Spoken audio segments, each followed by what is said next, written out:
I know you're also close to Attorney Harry Roque, so na-confirm nyo na ba sa kanya that it's true and who his source is?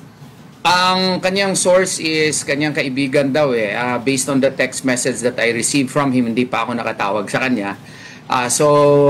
Parang second information lang din. So tanong din ako, ang confirmation din meron pero hindi ako mabigyan ng kopya. So bottom line, marites pa rin lahat. Do you have contact with the senator?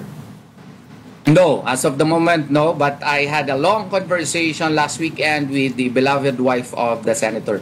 As a matter of fact, binigyan niya ako ng napakagandang mga mementos na galing kay Senator Bato. Yung binibigay niya sa kanyang mga close friends and family members. So do I take it to mean that at this point you still don't know where Senator De La Rosa is?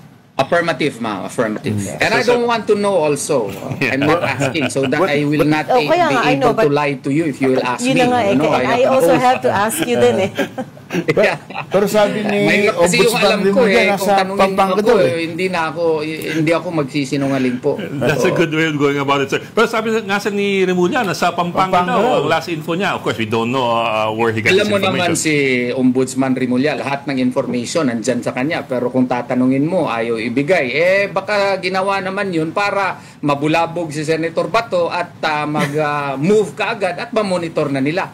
Ang tawag namin yan, bluff.